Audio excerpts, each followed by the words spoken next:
Hey everyone. I was gonna wait to do this till Hey everyone, I was gonna wait till later to do this, but no one wants this anyway. So I'm gonna eat and read a story because, well, I'm bored. I need something to do. I could just continue reading my stories, but it occurs to me that a lot of people don't know the Grimm stories, and I already did Cinderella, so I'm gonna do Rapunzel now, and maybe Rumpelstiltskin after that.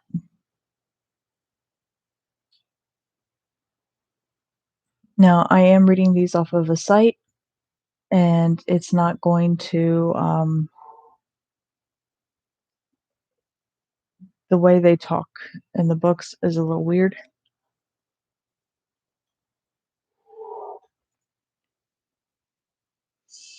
Now, I don't know if these are the originals. These are just the ones that I know of. According to other people that have looked these up, um, the Grimm stories are just their versions of the fairy tales, um, and that the actual stories differ from each different place. Um, the Grimm versions are just the ones that I know about. So this one is Rapunzel.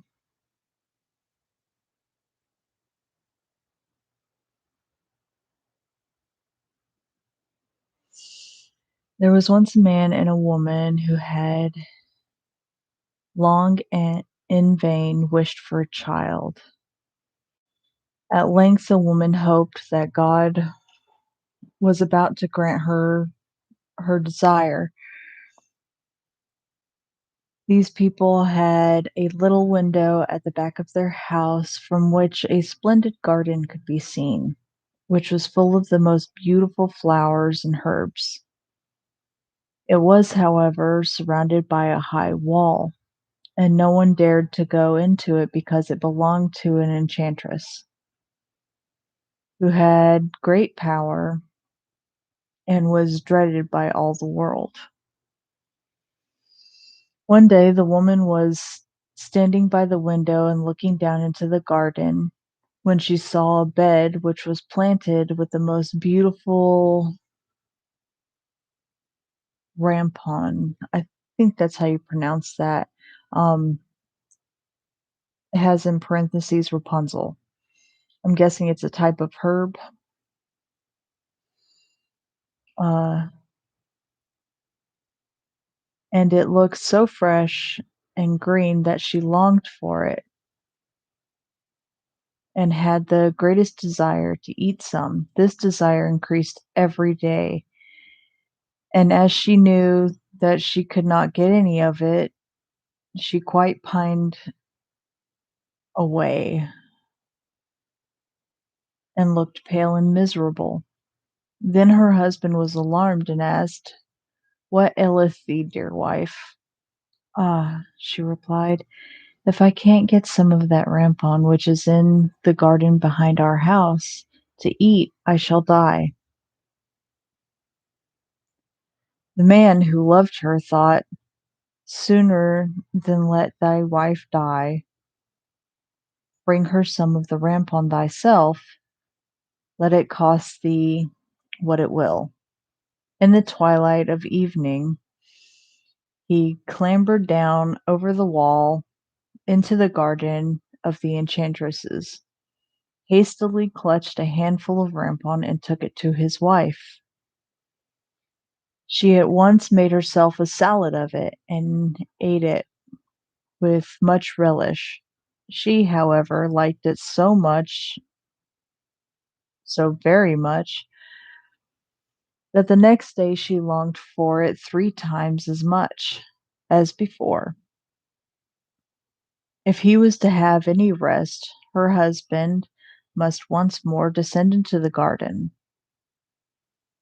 In the gloom of evening Therefore, he let himself down again. But when he had clambered down the wall, he was terribly afraid, for he saw the enchantress standing before him. How canst thou dare? Is that how you say that?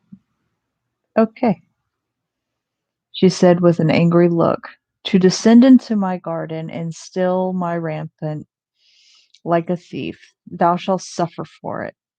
Uh, he answered, let mercy take the place of justice. I only made up my mind to do it out of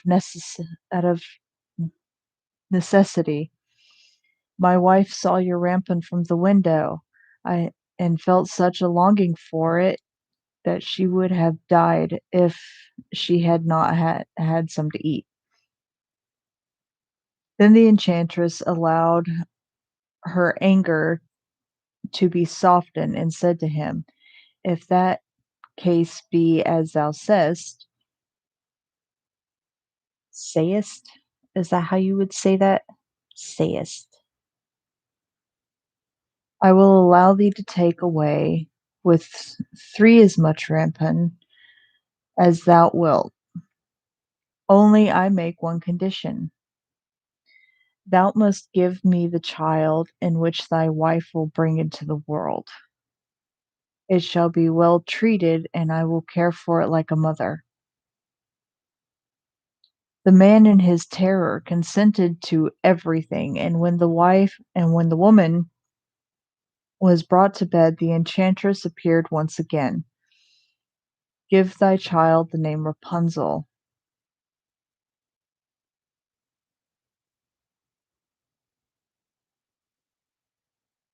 Okay. And took it away with her. Rapunzel grew up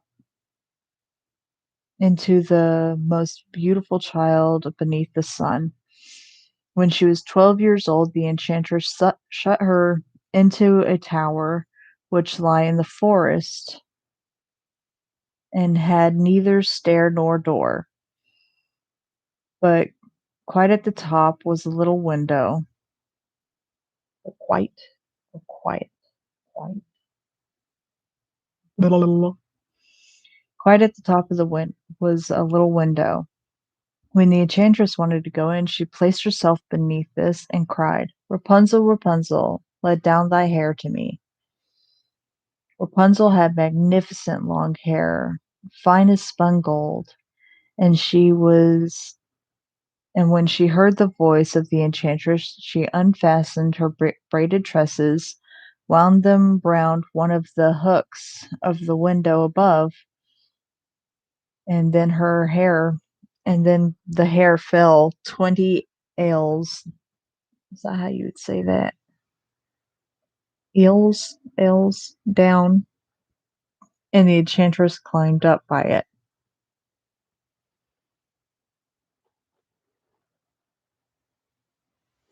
After a year or two, it came to pass that the king's son rode through the forest and went by the tower. He then heard a song which was so charming that he stood still and listened. This was Rapunzel, who, in her solitude, passed her letting time in letting her sweet voice resound. The king's son wanted to climb up to her and looked for a door of the tower, but none was to be found. He rode home by the but the singing had so deeply touched his heart that every day he went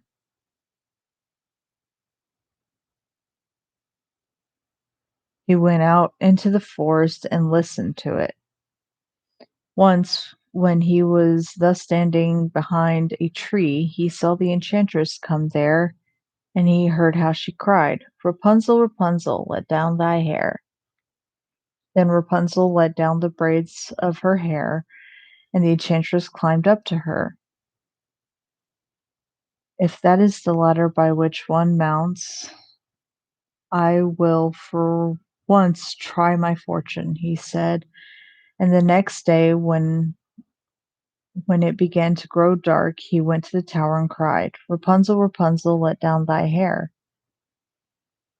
Immediately, the hair fell down and the king's son climbed up. Now, I'm gonna stop here because, at this point, we're saying she's like, what, 13, 14?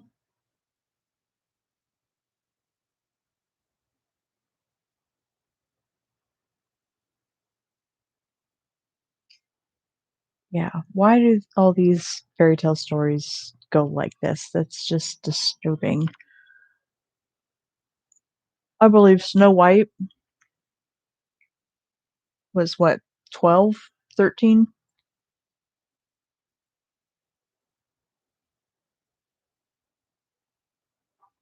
They didn't really give, an age to Cinderella, so I'm going to assume that she was around at least 16.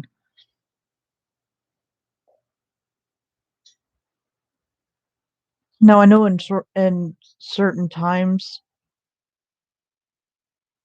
it was normal for women to get married at 12 with the consent of their parents, but that just seems really disturbing to me. So immediately the hair fell down and the king's son climbed up. At, Rap- at first, Rapunzel was terribly frightened when the man, such as her eyes had never yet beheld, came to her. But the king's son began to talk to her quite like a friend, and told her that his heart had been so stirred that it had let him have no rest, and he had been forced to see her. Then Rapunzel lost her fear, and when he asked her if she would take him for a husband, she saw that he was young and handsome. She thought, "He will love me more than the old Dame Gothel does." She I see that. Um, how,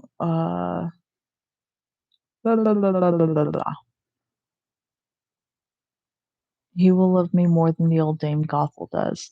And and she said, "Yes," and laid her hand on his. She said, "I will willingly go away with thee, but I do not know how to get down. Bring with thee a how would you say that? Skein.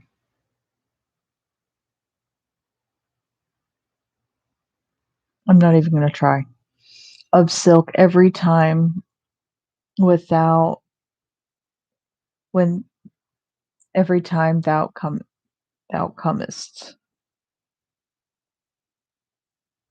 I don't know how you would say that either. And I will weave a ladder with it, and when it is ready, I will descend, and thou wilt take me on thy horse." They agreed that until that time he would come to her every evening, for the old woman came by day. The enchantress remarked nothing of this, until once Rapunzel said to her, "Tell me, Dame Gothel, how it happens that you are so much heavier for me to draw up than the young king's son. He is with me in a moment." "Ah, thou wicked child!" cried the enchantress. "What do I hear thee say? I thought I had separated thee from the world, and yet thou hast deceived me." In her anger she clutched Rapunzel's beautiful tresses, wrapped them twice round her left hand, seized a pair of scissors with the right, and snip snap they were cut off, and the lovely braids lay on the ground. She was so pitiless that she took poor Rapunzel into a desert where she had lived in a great grief of misery. Great grief and misery. There we go. English. On the same day, however, that she cast out Rapunzel, the enchantress in the evening fastened the braids of hair which she had cut off to the hook of the window, and when the king's son came and cried, "Rapunzel, Rapunzel, let down thy hair," she let down the ha- she let the hair down.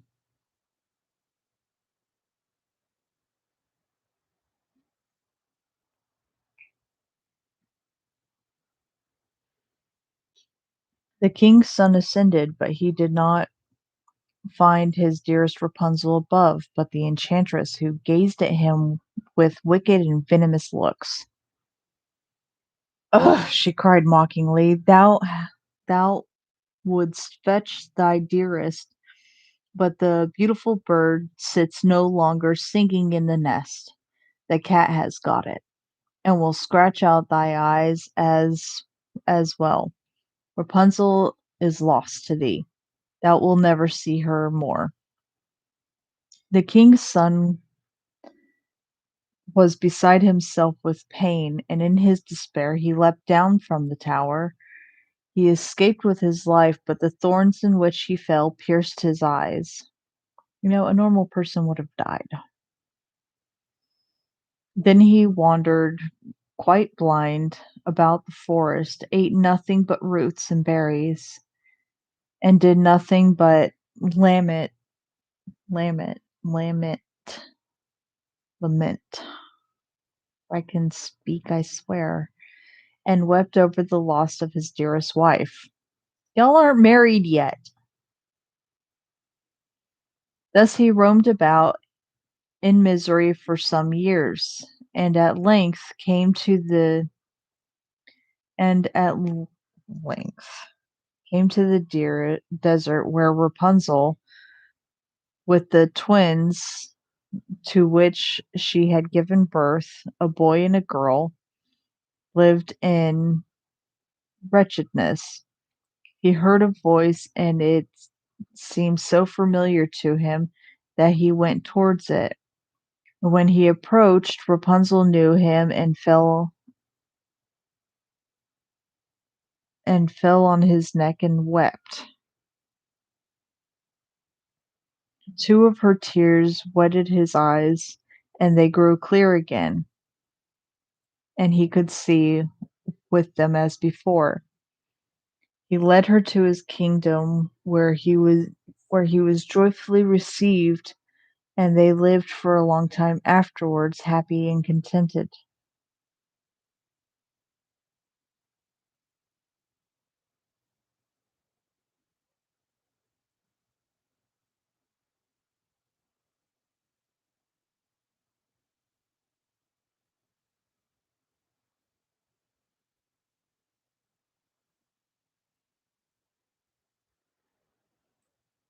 Okay, um,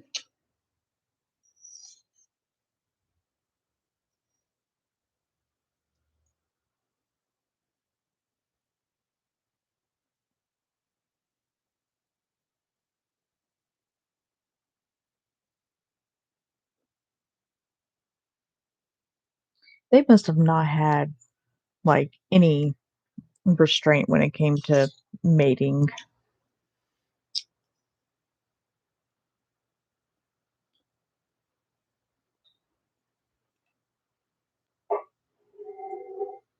And I hear it down here. It says what the rampant is. A congener. I don't know how you'd say that either. I can't read worth a damn. Of the common harebell, it has a long white spindle-shaped root which is eaten raw like a radish and has a pleasant sweet flavor. It leaves its leaves and young shoots are also used in salads. and so are the roots sliced. Oh,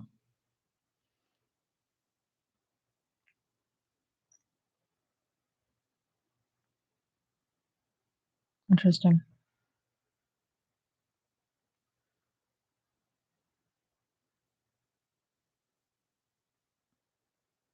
Now, this one,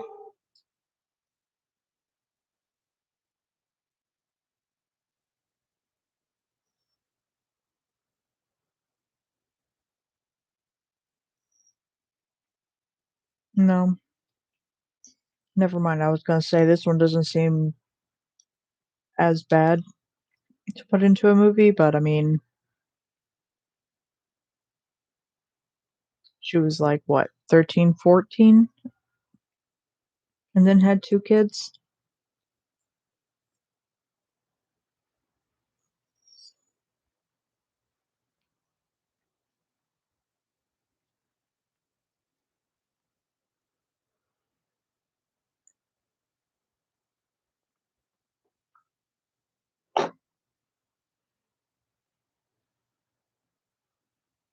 That's kind of, I don't even know how to say that.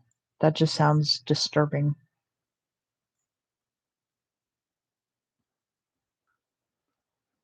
Mm, okay, there's 2 Rumpelstiltskins and 2 Riding Hoods.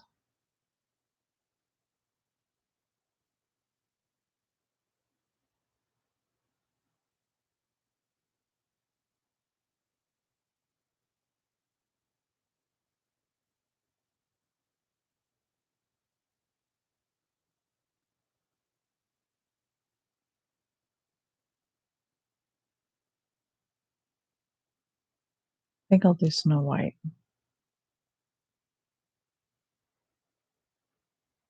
Little Snow White and the 7 Dwarfs.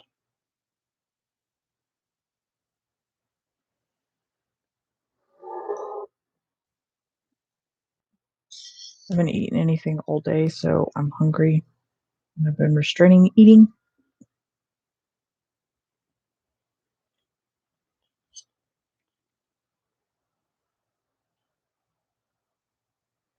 No one watches these anyway,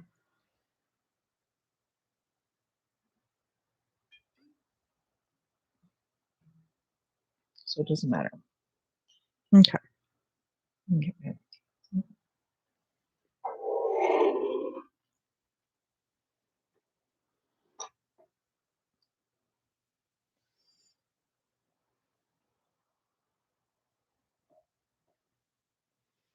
And then I'm gonna go and watch Markiplier play Raft some more because I'm completely obsessed with that. I want that game myself because I really want to play it, but I have no one to play it with, so it's so boring. Um, okay.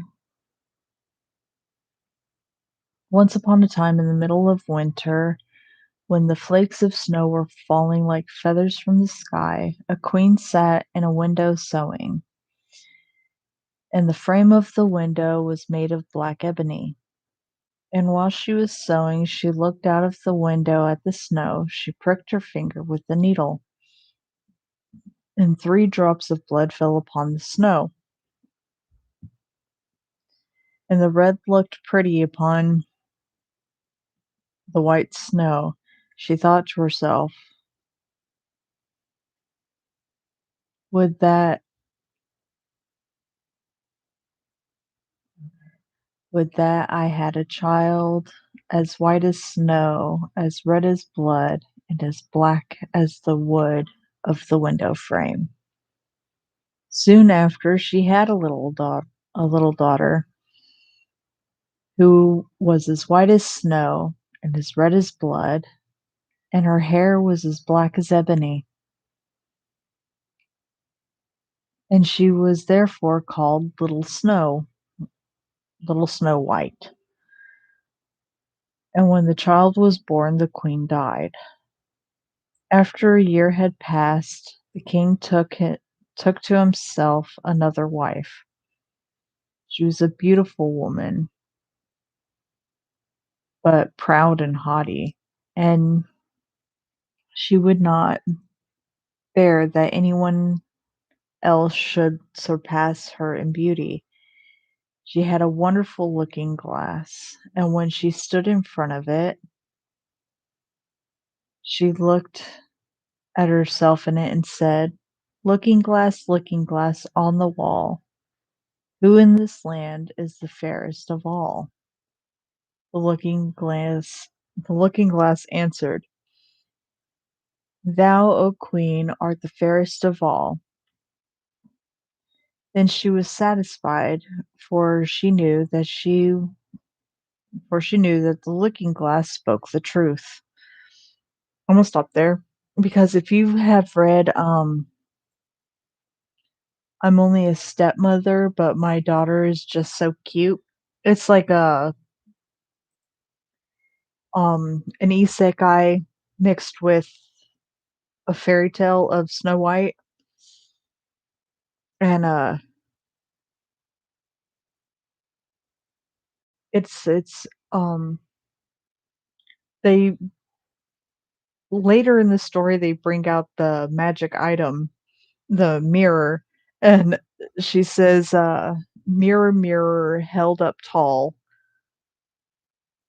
who is the fairest of them all?" And then, of course, the mirror starts yelling back at her, calling her, "Are you stupid?" and blah, blah, blah. Like, how am I supposed to know that? I can only speak the truth, and you're asking the dumbest question.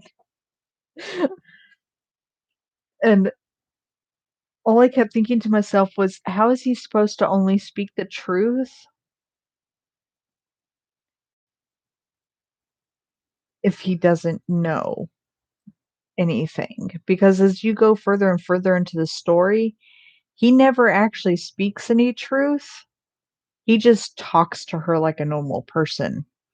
He's basically trapped in a mirror talking to her.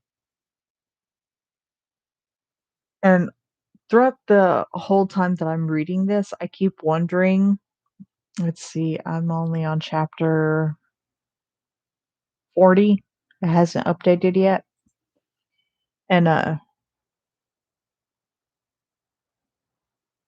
he never really speaks any truths, just what he's learned. He can project himself into any mirror within the palace.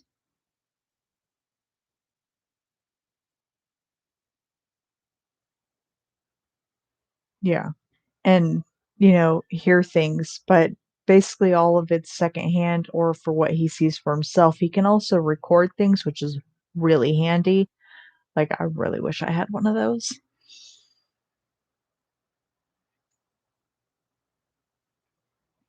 But through the whole story, he never speaks one thing of truth. He's not there to flatter her or anything like that like he usually does when he's sent somewhere.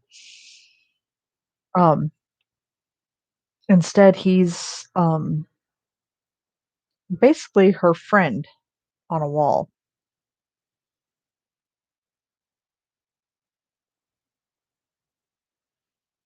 So, this is actually pretty funny because yeah. Anyway, um, but Snow White was growing up and grew more and more beautiful, and when she was 7 years old, she was as beautiful as the day and more beautiful than the queen herself. And once, when the queen asked her looking glass on the wall, who in this land is the fairest of all? It answered, Thou art fairer than all who are here, Lady Queen, but more beautiful still is Snow White, as I ween. Then the queen was shocked and turned yellow and green with envy. From an hour From that hour, whenever she looked at Snow White, her heart heaved in her breast, she hated the girls so much. And envy and pride grew higher and higher in her heart like a weed. so that she had no peace day or night. She called the huntsman and said, take the child away into the forest. I will no longer have her in my sight. Kill her and bring back her heart as a token." The huntsman obeyed and took her away.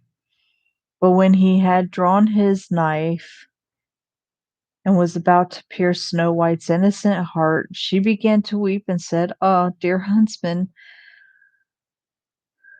leave me my life. I will run away into the wild forest and never come home again." And as she was so beautiful, the huntsman had pity on her and said, "Run away then, you poor child. The beasts, the wild beasts will soon have devoured you," thought he, and yet it seemed as if a stone had been rolled from his heart, since it was no longer needful for him to kill her. And as a young boar just then came running by, he stabbed it and cut out its heart and took it to the queen as proof that the child was dead.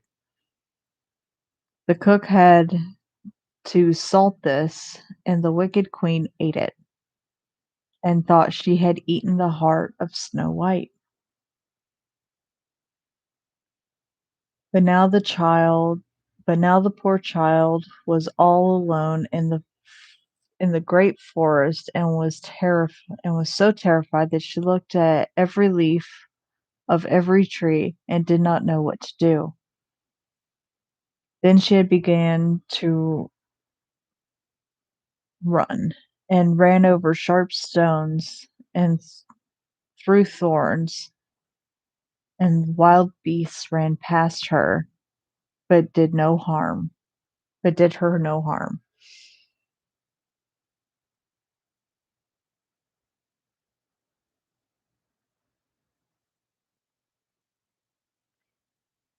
We're, she, she's 7, freaking 7.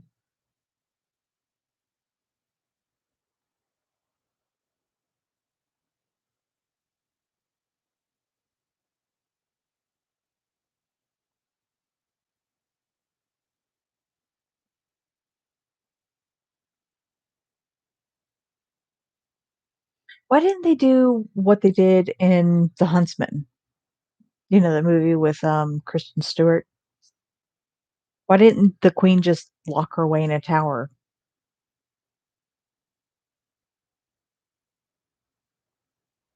She may still be more beautiful than her, but at least she's locked up to where no one else can see. I mean, that's what I would have done. I wouldn't have gone and killed her and kicked her out at 7. Like, that makes no damn sense. Keep her locked up in the frickin' palace. When she gets old enough, lock her in a frickin' prison cell and be done with it. Starve her to death. Obviously, the king's paying no damn attention, as per usual.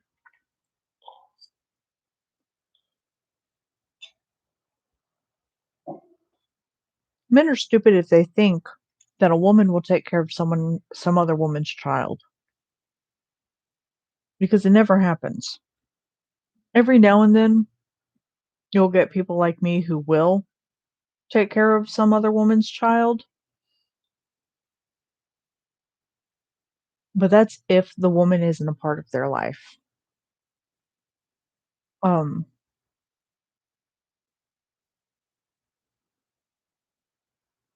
or just doesn't want to deal with the kids or something like that. I don't mind babysitting them, but actually having to care for them like I'm their mother is not going to happen. They have a mother. Whether she's part of their lives or not, they have one. I'm not going to take that spot. Unless, of course, they start calling me mama, and in which case, I'll be a damn mom. But guys back in the day just thought that women would take care of the child. No, More times than not, they would treat them like maids and have them do things for them. Cook, clean, blah, blah, blah, so they don't have to. Or in this case, try to kill them at 7. 7!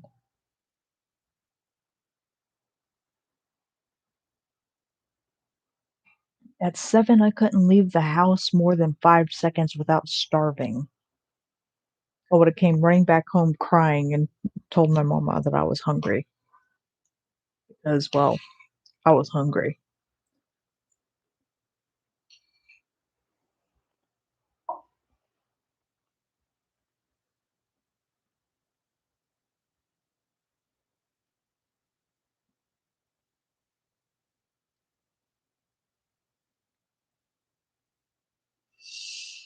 Okay, I'm gonna read that last bit again.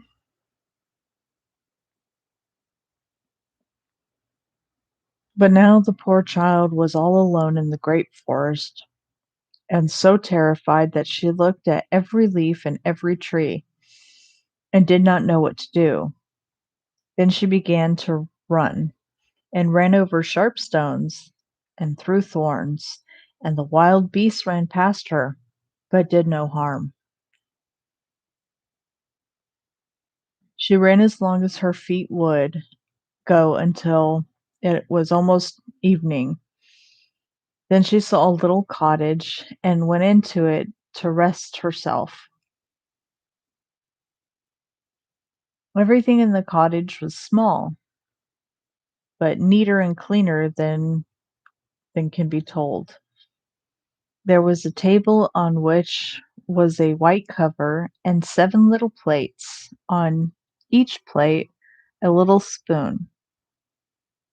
Moreover, there were 7 little knives and forks, and 7 little mugs. Against the wall stood 7 little beds, side by side and covered with snow-white counterpanes. I read that right. Holy crap, I read that right. Anyway,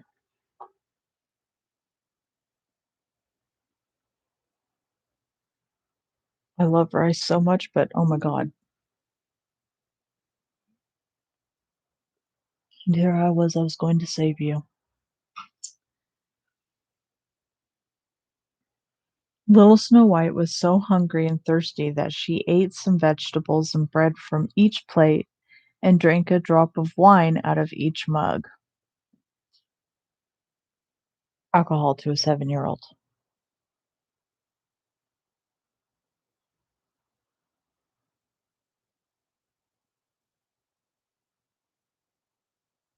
Mm.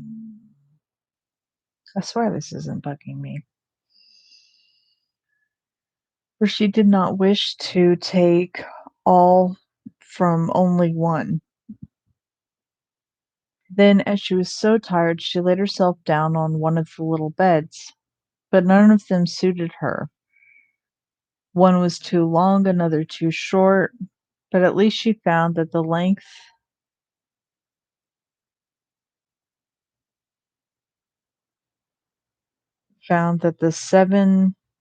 7th one was right, and she remained in it, said a prayer, and went to sleep.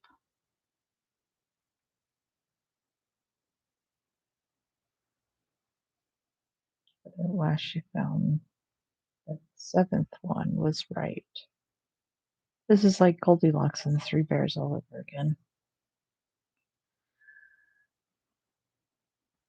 When it was dark, the owners of the cottage came back. They were 7 dwarfs who dug and delved in the mountains for ore.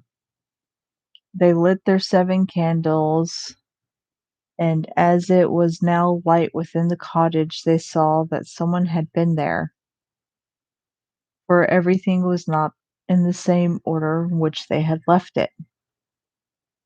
The first one said, "Who has been sitting in my chair?" The second one, "Who has been eating off my plate?" The third, "Who has been taking some of my bread?" The fourth, "Who has been eating my vegetables?" The fifth, Who's been using my fork? The sixth. Who has been cutting with my knife? How would you even notice that? Never mind, never seen that.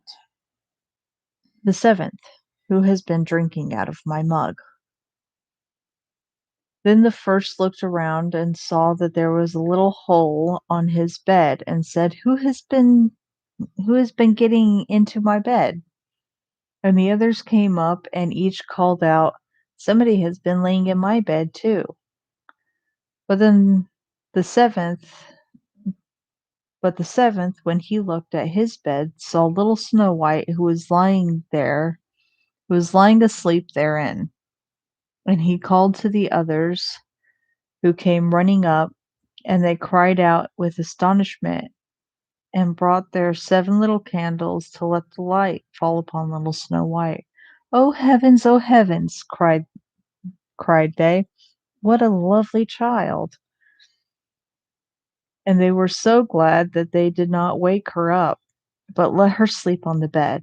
And the seventh dwarf slept with his companions, 1 hour with each, and so got through the night. That just that just sounds sad. They couldn't all push their beds together and sleep.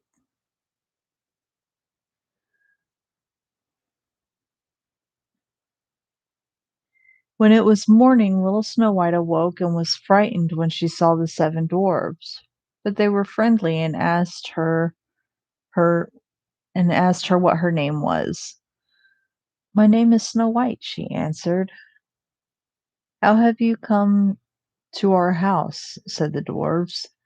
She then told them her stepmother had wished to have her killed, but that the huntsman had spared her life, and that she had run for a whole day until at last she had found their dwelling.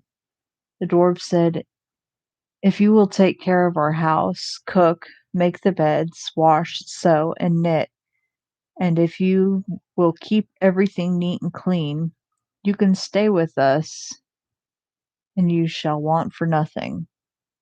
"Yes," Snow White said, "with all my heart." And she stayed with them. She kept the house in order for them. In the morning, they went to the mountains and looked for copper and gold. In the evening, they came back, and then their supper had to be ready. The girl was alone the whole day. So the good dwarfs warned her and said, "Beware of your stepmother. She will soon know that you are here. Be sure not to let anyone be sure to let no one come in." But the queen, believing that she had eaten Snow White's heart, but could not but think that she was again the first and foremost beautiful of all. And she went to her looking glass and said, looking glass on the wall, who is the fairest of all?" And the glass answered, "O queen, thou art fairest of all I see, but over the hills where the 7 dwarfs dwell, Snow White is still alive and well, and no one is as fair as she." I changed that up a bit because, ugh. It says, "and none is so fair as she," but that just doesn't sound right to me.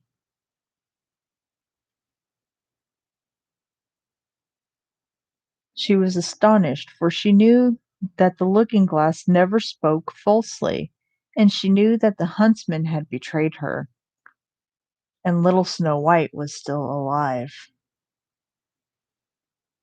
And so she thought and thought again how she might kill her, for so long as she was not the fairest in the whole land, envy let her have no rest.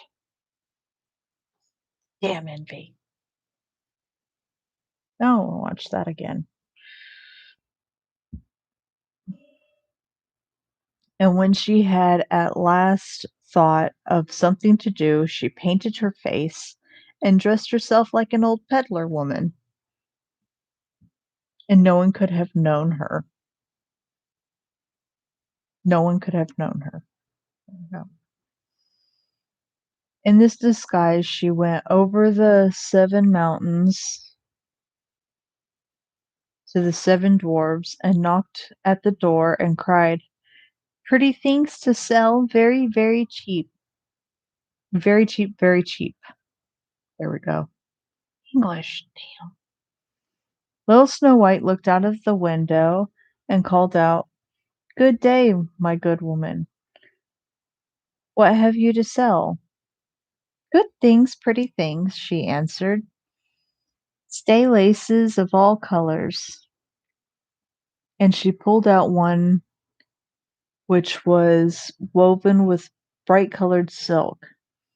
"I may let the worthy old woman in." I may let the old worthy. Okay. Wow. Then again, you can't blame a 7-year-old.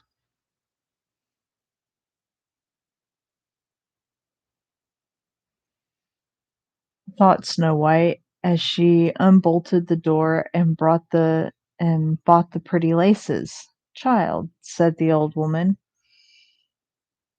"what a fright you look! What a fright you look! Come, I will lace you properly for once." Snow White had no suspicion, but stood before her and let herself be laced with the new laces.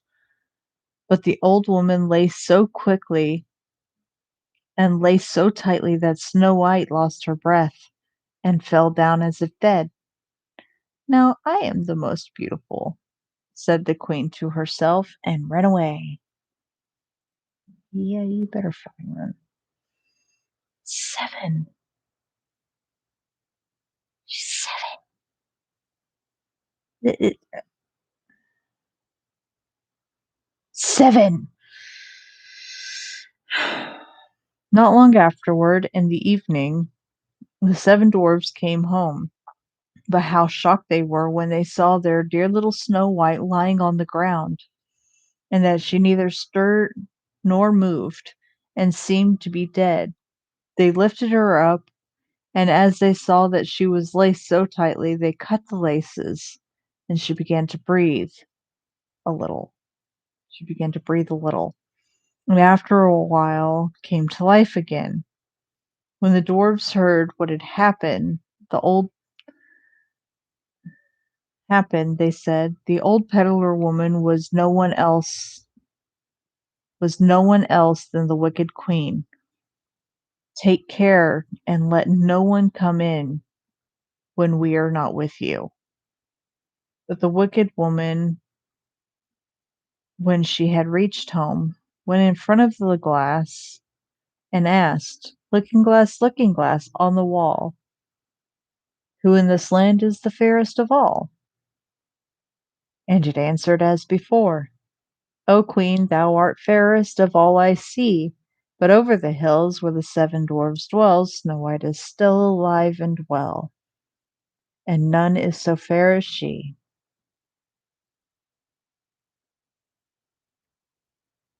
I probably would have punched the mirror. I don't know why you would keep going back and asking the same damn thing over and over again, expecting a different answer. It's like doing the same thing over and over again and expecting a different outcome.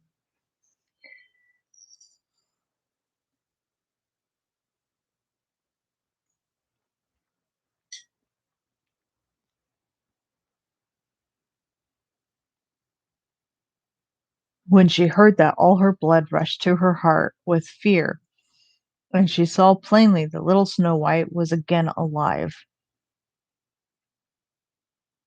"But now," she said, I, th- "I will think of something that shall put an end to you." And by the help of witchcraft, which she understood, she made a poisonous comb. Then she disguised herself and took the shape of another old woman. And she went over to the 7 mountains, to the 7 dwarfs, knocked at the door, and cried, "Good thing to sell, cheap, cheap." Little Snow White looked out and said, "Go away, I cannot let anyone come in." "I suppose you can look," said the old woman, and pulled the poisonous comb out and held it up. It pleased the girl so well that she let herself be beguiled and opened the door. Of course she did, she's fucking 7. When they had made a bargain, the old woman said, "Now I will comb you properly for once." Poor little Snow White had no suspicion, yet again, and let the old woman do as she pleased. But hardly had she put the comb in her hair that the poison in it took effect, and the girl fell down senseless. "You paragon of beauty," said the wicked woman, "you are done for now," and she went away. But fortunately it was almost evening when the 7 dwarfs came home. When they saw Snow White laying as if dead upon the ground, they at once suspected the stepmother, and they looked and found the poisonous comb. Scarcely had they taken it out when Snow White came to herself and told them what had happened. Then they warned her once more to be upon her guard and to open the door to no one. The queen at home went in front of the glass and said, "Looking glass on the wall, who in this land is the fairest of all?" And it answered as before, "O queen, thou art fairest of all I see, but over the hills where the 7 dwarfs dwell, Snow White is still alive and well, and none is so fair as she." When she heard the glass speak, thus she trembled and shook with rage. "Snow White shall die," she cried, "even if it costs my life." Well, then you wouldn't be the fairest of all now, would you? Thereupon she went into a quite secret, lonely room where no one ever came, and there she made a very poisonous apple. Why didn't you just lock Snow White in there? I gotta say, you're kind of stupid. You're going to all this trouble to kill one child who's 7 when you could just lock her up in a room where no one ever came. Just gonna say that now. Just starve her to death in there. No one would ever find her. Gotta say, the pains these people go through to kill someone or to get rid of something, so stupid.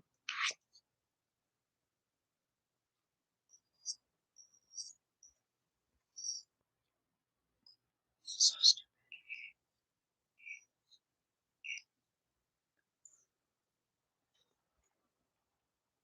I think I want to watch Snow White and the Huntsman again. I'm gonna have to find it first.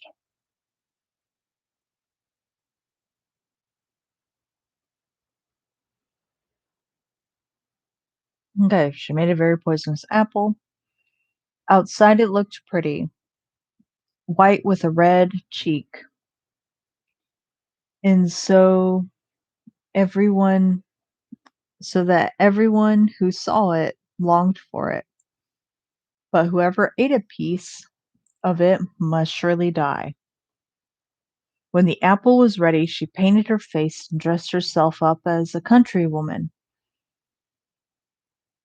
And so she went over the 7 mountains to the 7 dwarfs. She knocked on the door. Snow White put her head out of the window and said, "I cannot let anyone in. The 7 doors have forbidden me." "It is all the same to me," answered the woman. "I shall soon get rid of my apples. There, I will give you one." "No," said Snow White, "I dare not take anything. "Are you afraid of poison?" said the old woman. "Look, I will cut the apple into two pieces. You eat the red cheek, and I will eat the white."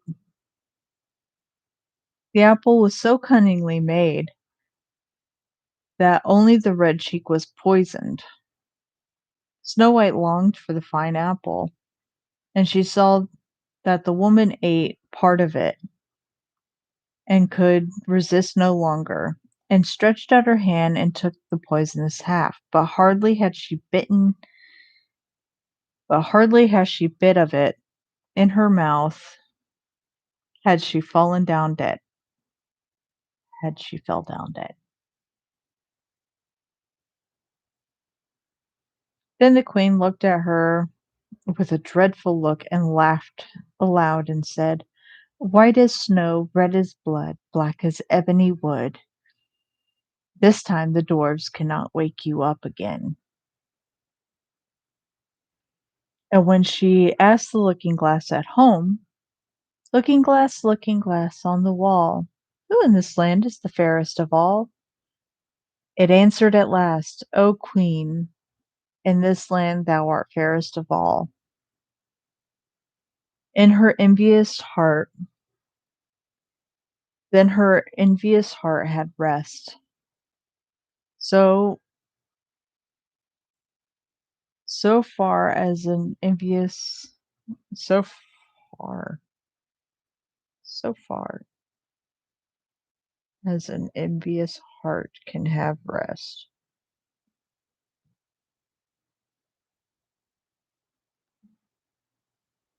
I'm reading that right. It just looks so wrong. I swear I'm reading that right.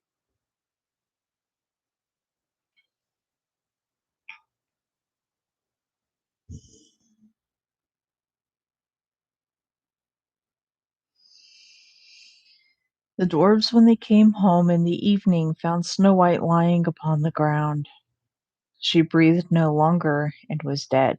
They lifted her up, looked to see whether they could find anything poisonous, unlaced her, combed her hair, washed her with water and wine. But it was all of no use. The poor child was dead, and remained dead. They laid her upon a how would you Bier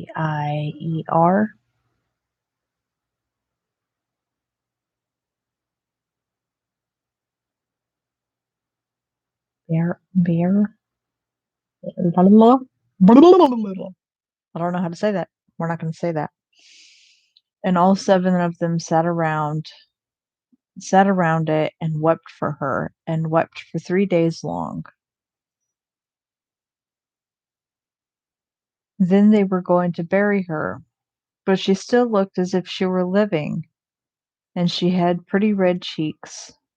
They said, "We cannot bury her in the dark ground." And they had a why would you just have one of those laying around? That's all I gotta ask. And they had a transparent coffin of glass made, so that she could be seen from all sides, and they laid her in it, and wrote her name upon it in golden letters, and that she was a king's daughter. When they put the coffin upon the mountain, and one of them always stayed by it and watched it, the birds came too and wept for Snow White, first an owl, then a raven, and last a dove. And Snow White lay a long, long time in the coffin, but she did not change. She looked as if she were asleep, for she was as white as snow, as red as blood, and her hair was as black as ebony.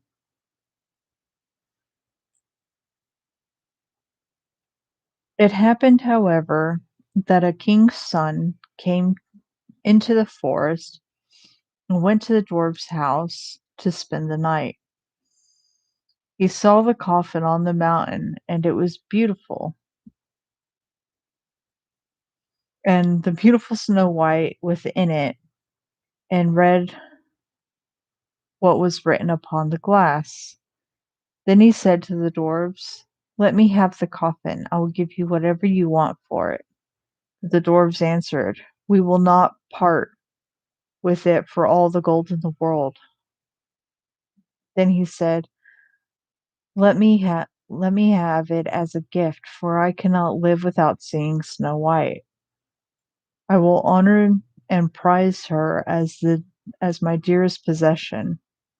As he spoke in this way, the good dwarfs took pity upon him and gave him the coffin. I would not have. And now the king's son had carried away by his servants on their shoulders, and it happened that they stumbled over a tree stump, and with the shock of the poisonous piece of the apple which Snow White had bitten off came out of her throat, and before long she opened her eyes, lifted up the lid of the coffin, sat up, and was once more alive. "Oh heavens, where am I?" she cried. The king's son, full of joy, said, "You are with me," and told her what had happened, and said, "I love you more than everything in the world. Come with me to my father's palace. You shall be my wife." She's 7! 7!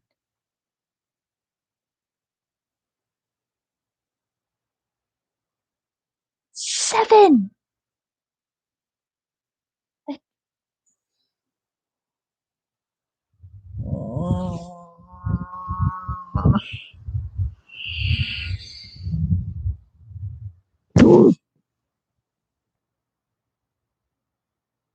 Seven.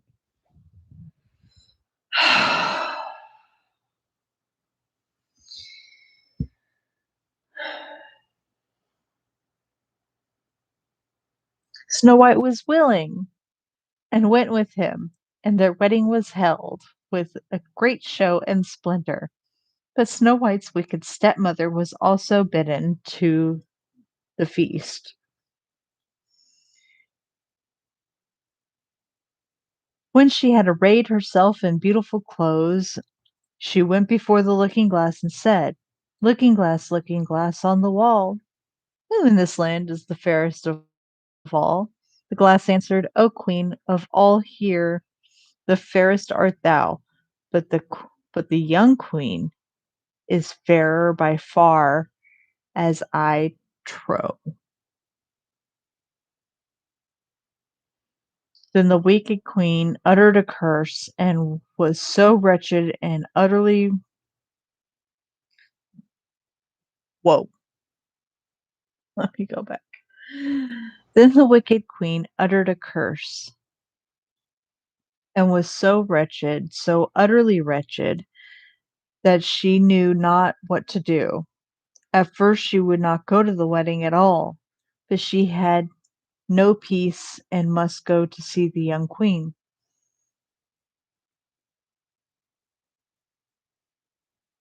And when she went in, she knew Snow White, and she stood still with rage and fear, and could not stir. But iron slippers had already been put upon the fire, and they were brought with the tongs and set before her. Then she was forced to put on the red hot shoes, and dance until she dropped down dead. Now see, to me, Cinderella's the evil one. I mean, Snow White's the evil one. That's just fucking. Then again, 7! 7! Married at 7. Just 7. I feel like Monica from Friends, but she was enjoying herself. I'm pissed. and just can't wrap my head around it. 7.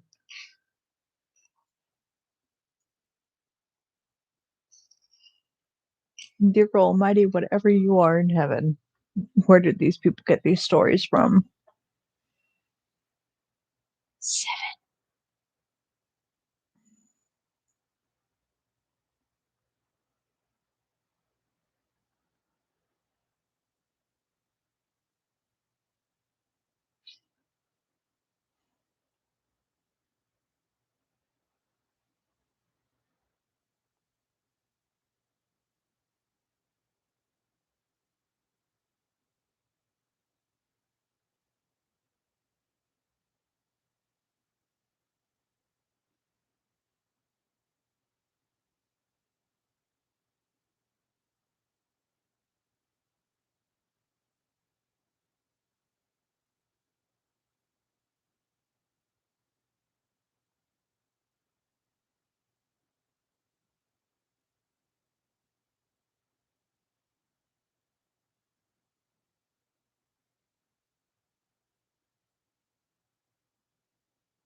They never said how old Cinderella was,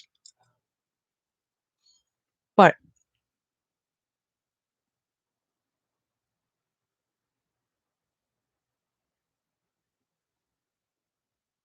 the other 2 that I read, what were the other 2 that I read? Snow White and Rapunzel. But, like, well, Rapunzel was, like, 13, 14.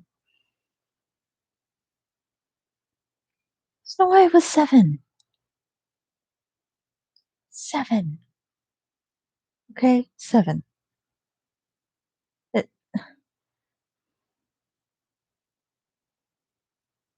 I don't I just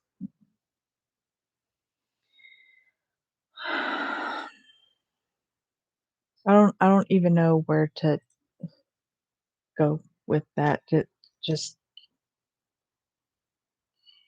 7. You're jealous of a frickin' 7-year-old.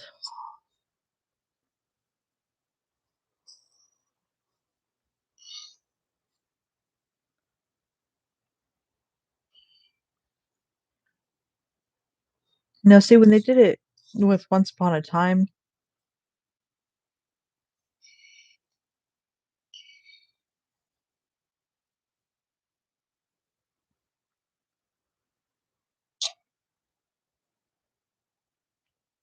Once Upon a Time did it like, she had told a secret, she was mad, and then when she grew up, having did wrong, she still ended up happy. Regina couldn't understand that. That I understand, because not all people can just easily change. It's a lot of fucking work.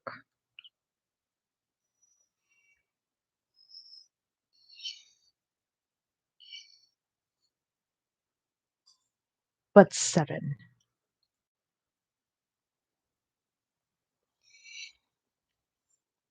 gets married at 7. What kind of how old was her husband? How old was the prince? That's what I wanna know. Bet you he was in his teens, late teens, early 20s. Fucking pedophile.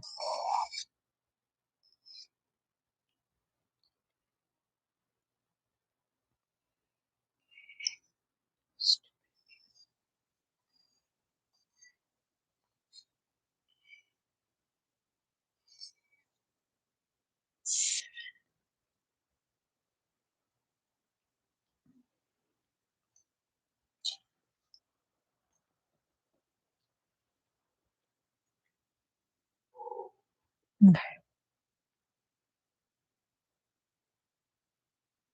I'm gonna do one more and then I'm done.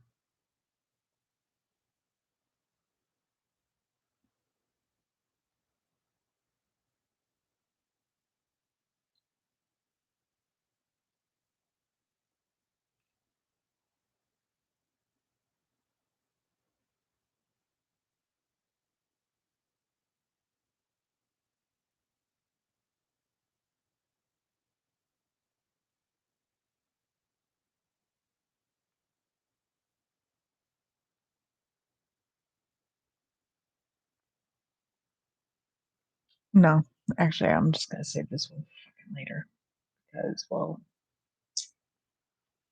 I'm done. Anyway, I hope you guys have a beautiful morning, evening, afternoon, night, whatever time of the day it is for you.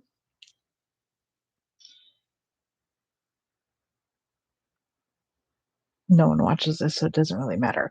But anyway, I've said my piece. I've read some stories. I'm done. So I'm gonna go away now.